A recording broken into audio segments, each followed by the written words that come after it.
Kita semua tahu, akhir-akhir ini ekonomi cukup lemah dan angkot-angkot juga setorannya pada loyo ya. Jadi akhirnya saya putuskan untuk membuat simulasi ini untuk melihat kira-kira apa yang bisa dilakukan oleh angkot agar rezekinya makin gacor. Saya akan lakukan sebuah simulasi menggunakan komputer. Bagaimana jika ada sebuah kota dengan keliling 40 km ya. Ini kota ukuran sedang ya, kurang lebih ya 10, 10, 10, 10, 100 km persegi ya. Di kota itu penumpang saya akan spawn secara acak, jadi dia entah ada di mana, acak ya.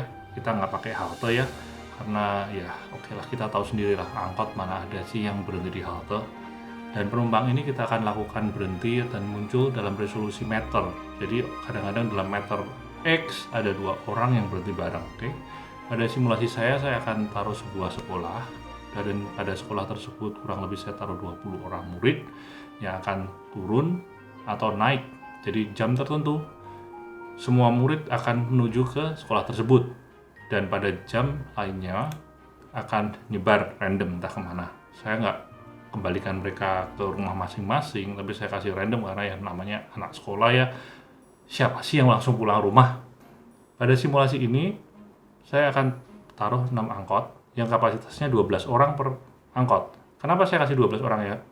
Oke lah, kita tahu sendiri namanya angkot ya, saya sendiri juga dulu sering naik angkot dan saya hobi ngegandul di luar. Don't tell memo, oke? Tapi saya tentu saja nggak ingin lah generasi sekarang ngegandul di luar. Jadi saya buat ini angkot kapasitasnya 12 orang fix, 12 bukan 14, oke? Dan kita punya 1 terminal dan 0 halte. Kenapa 0 halte? Ya itu tadi, ada halte juga nggak berhentiin juga kok, so what, ngapain kita kasih halte. Dan 6 angkot ini akan muncul bareng, lepas dari terminal saat yang sama, tapi kecepatannya beda-beda, dari yang pelan sampai yang kenceng. Dan mereka bekerja pada shift 8 jam, dan simulasi ini dijalankan sepanjang 30 hari. Secara teknis pemrograman, saya akan gunakan loop untuk waktu. Jadi 1 kali tik itu berarti 1 detik, dan angkot akan melaju sebanyak n meter.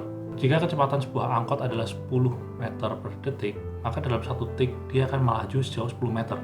Tetapi saya tidak loncatkan 10 meter, saya akan iterasi meter demi meter. Tujuannya apa? Ini supaya penumpang bisa terangkut sempurna. Kenapa saya selawan seperti itu? Saya bisa nggak loncatin? Bisa, tapi pemrogramannya akan jadi sedikit lebih susah, dan saya juga nggak mau, dan saya merasa oke, ini lebih asik saya loncatin 1 meter demi 1 meter, karena resolusi tadi menyesuaikan dengan resolusi dengan penumpangnya. Karena penumpang itu kita spawn berdasarkan meter, dan hanya murid yang naik dari sekolah yang kita keluarkan dalam posisi yang fix. Jadi pada jam kesekian murid akan muncul dari posisi ini. Dan penumpang angkot itu akan turun dari angkot secara acak, karena kita tahu sendiri kan, angkot itu kan kalau penumpang mau turun kan dengan bang kiri bang, hanya Tuhan dan dirinya yang tahu. Oke, supirnya langsung oke kiri cis cepat-cepatnya, oke. Kecuali murid ya, karena murid yang waktu masuk sekolah dia akan turun pasti di sekolah. Tapi murid yang pulang sekolah ya itu terserah dia mau turun di mana aja, acak ya. Output programnya akan kurang lebih seperti ini. Misalkan kita ada penumpang baru XXX, ini adalah meter lokasi penumpang baru. Kita bisa lihat di layar seperti ini, oke. Dan X naik meter XXX isi Y. Jadi ada angkot nomor X, dia menaikkan penumpang pada meter ke XXX dan isinya menjadi Y. Terus ketika angkot X menurunkan penumpang, dia juga sama, X turun, XXX isi Y, isinya berapa, tinggal berapa orang. Nah, khusus untuk murid sekolah ya, murid di jalan meternya sekian, itu artinya muridnya ada di jalan, dia bisa diangkat dan turun juga. Dan budal sekolah XXX itu juga sama, murid pada pulang sekolah pada meter yang di sekolah. Kita bisa lihat di sini ya, oke. Kita ada semua ya, naik sekolah, turun sekolah, semua sudah ada, oke. Pergantian jam kita gunakan untuk sebagai, oke ini jam shiftnya udah ganti, kita bisa hitung hanya ada 8 kali dalam 1 hari ya. Jadi ini untuk menandakan bahwa shiftnya udah berakhir. Kesimpulan output seperti ini.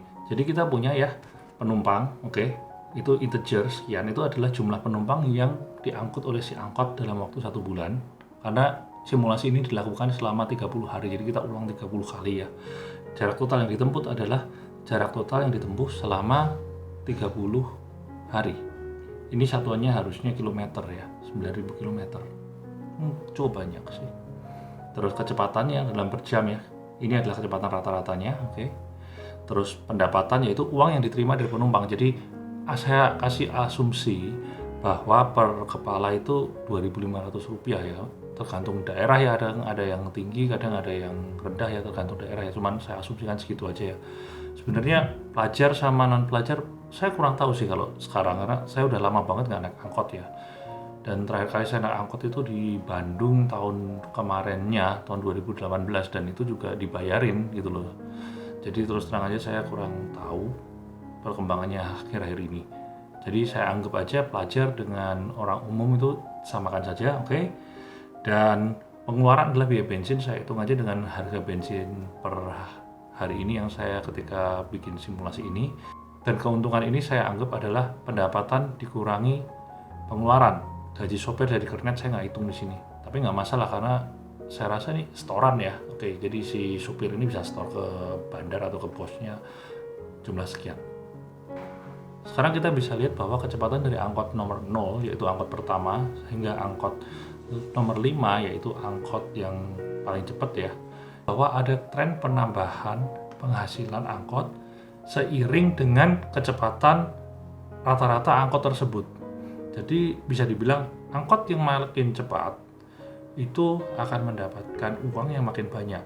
Bahkan ketika angkot ini memiliki kecepatan yang cukup besar ya, ini yang tertinggi ya, sekitar 54 km per jam, setorannya jauh lebih tinggi daripada angkot dengan kecepatan 47 km per jam. Dan angkot dengan kecepatan 47 km per jam juga memiliki pendapatan yang jauh lebih tinggi dibanding angkot dengan kecepatan 39,6 km per jam atau ambil aja 40. Akhir kata kita udah lihat bahwa makin kencang angkot makin gacor rezekinya. Terus saya juga punya pesan buat ahli IT, saya kan udah taruh source code-nya ya di GitHub ya. Tolong diuji source code saya, mungkin saya salah. Selanjutnya saya akan buat simulasi untuk membandingkan bagaimana jika angkot-angkot ini disiplin berhenti di halte. Jadi kita akan buat simulasi yang sama, oke? Di mana jumlah penumpang yang sama kita sebar secara random dan angkot-angkot ini berhenti disiplin di halte. Kira-kira siapa yang akan menghasilkan uang lebih banyak? Oke? Cheers, all the best, bye-bye.